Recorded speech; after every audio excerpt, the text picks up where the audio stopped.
Konten kalian itu nggak akan pernah masuk FYP kalau nggak ngerti teknik yang satu ini. Jadi gini. Kan gue tahu ya banyak di antara afiliator ataupun seller yang sering ngeluhin makin kesini itu makin susah nih buat dapat FYP di TikTok. Gitu ya. Kenapa? Ya karena sebenarnya fair ngomong sih kalau dibandingin sama beberapa tahun lalu pasti lebih gampang. Kenapa beberapa tahun lalu lebih gampang? Lu logikanya gini deh, kita ngomong lagi di pandemi ya. Di masa pandemi 2020, semua orang di rumah. Terus kerjaan semua orang ngapain? Bukan TikTok, salah satu yang paling banyak. Bener nggak? Artinya demand terhadap konten itu tinggi banget. Ini yang pertama. Yang kedua, nah ketika semua orang nonton, apakah semua orang jadi kreator? Enggak. Apakah udah ada afiliator? Belum. Yang artinya apa? Ketika kayak gitu, yang butuhnya banyak, yang supply-nya dikit. Makanya konten itu gampang FYP, gitu kan. Nah, hal ini beda sama sekarang. Ketika afiliator yang makin banyak, nah, udah gitu penontonnya mungkin nggak sebanyak kayak waktu kemarin. Nah, terus gimana nih caranya biar konten kalian bisa tetap FYP? Nah, sebenarnya salah satu yang paling simpel adalah lo harus sadar dari algoritma sosial media itu ngomongin interaksi. Interaksi itu gimana sih? Interaksi ya berarti gini, kan si sosmed tuh pengennya orang tuh lama ya, betah gitu kan, betah di platformnya mereka. Gitu kan. Nah, mereka bakal ngelihat konten yang bagus sama yang jelek itu berdasarkan jumlah interaksinya. Nah, interaksinya adalah ya like, comment, share, terus save dan lain sebagainya. Nah, di video kali ini gue bakal bahas tuntas tentang apa sih yang bisa dikerjain gitu loh supaya konten kalian bisa mengundang interaksi. Nah, sebenarnya kalau tentang interaksi nih gue sering bahas ya di video-video lainnya kayak tentang ngebahas hook. Ada yang masih belum ngerti nggak hook itu apa? Coba tulis dong di komen. Mana tahu lu pikir hook itu kayak hook dan jab gitu ya. Buat pukul atau kail gitu ya.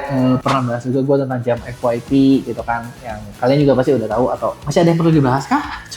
Dan banyak topik yang udah pernah kita bahas gitu kan di video-video lain. Nah, ini adalah salah satu instrumen pendukung. Nah, tapi di luar dari itu semua sebenarnya ada satu hal yang paling mendasar, yang paling penting adalah ya message-nya atau pesan apa yang mau kalian sampaikan, yang kalian omongin supaya orang itu memang lama gitu kan.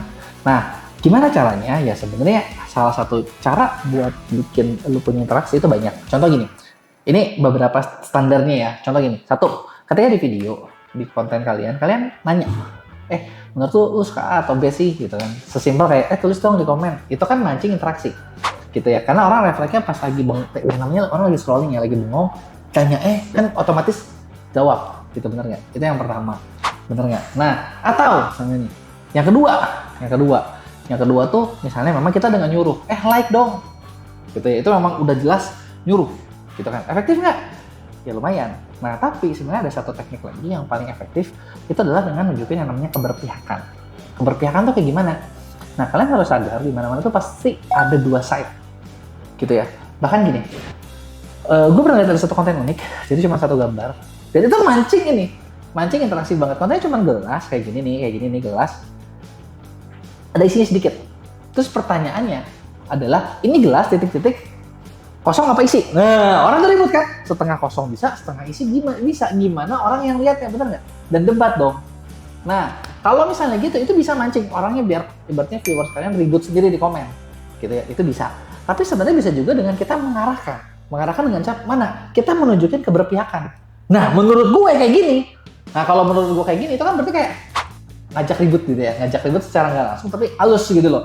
Dan bukan yang kontroversial kalian dihubuli, enggak, itu bakal bikin contoh gitu. Contoh gini, ada salah satu konten yang pernah gue bikin dan kontennya cukup viral di mana-mana uniknya. Jadi gue nggak baca TikTok doang loh ya, di YouTube viral, di Instagram viral, di mana, di TikTok viral gitu kan. Di mana waktu itu gue bahas tentang mending mana nih, ngerekrut tim lulusan SMK atau S2 gitu kan. Nah, di sini kalau misalnya gue tanya, ya orang pasti punya pendapat masing-masing dong. Di sini gue menunjukkan keberpihakan gue tentang yang S2 politik. Kenapa gue pilih yang S2? Pertanyaannya, apakah sebenarnya seperti itu? Ya enggak juga. Tapi gini, gue sadar kalau S2 itu di Indonesia jumlahnya lebih sedikit daripada SMK. Nah, yang SMK ketika gue milih S2 pasti komplain dong, benar nggak? Dan memang itulah interaksi yang gue cari, gitu loh. Jadi kan makin banyak dong orang-orang yang konten makin banyak orang-orang yang berdebat, gitu kan. Nah, sekarang gini, coba nih gue pengen tahu, misalnya nih kalau kalian lagi nih, anggap kalian belum lihat konten ini atau kalian lihat, kalian bakal pilih mana? Pasti kan ada kayak apa ya? Gimana gitu kan, bener nggak? Nah, itu adalah contohnya. gitu ya. Nah, jadi kalau misalnya mau dibedah, itu adalah contoh-contoh topik dasar konten yang sifatnya adalah versus, ngebandingin A dengan B. Dan terus kita pilih keberpihakan kita di salah satu, itu bakal bikin orang pendapat. Dan terbukti konten-konten seperti ini, itu view-nya tinggi banget gitu ya. Itu adalah salah satu cara simpel ya. Nah, terus insight-nya apa? Insight-nya ya sebenarnya ketika kita memang mau bikin konten, kalau misalnya kalian mau konten kalian lebih banyak view-nya, kalian harus lihat gitu ya, mancing orang itu seperti apa. Tadi yang gue contoh itu cuma beberapa kan. Misalnya dari komen, memang nyuruh, gitu kan, apa lu memang keberpihakan, gitu kan. Nah, tapi yang perlu dipikirin adalah gini, ketika kalian mau melanjutkan teknik yang apapun, pikirin juga nih, kalau gue pilih ini, hasilnya banyak blundernya, apa bagusnya ya? Bener nggak? Nah, kalian ambillah yang memang paling untung. Jangan sampai salah juga, gitu kan. Tapi perlu diingat juga, ya kalau terlalu datar, itu juga nggak seru. Jadi memang perlu bikin gejolak, tapi jangan ribut-ribut amat, gitu loh. Konsepnya seperti itu. Nah, sekarang nih dari penjelasan ini udah kebayang belum gimana cara jadi buat masuk FYP? Nggak susah-susah amat kan sebenarnya.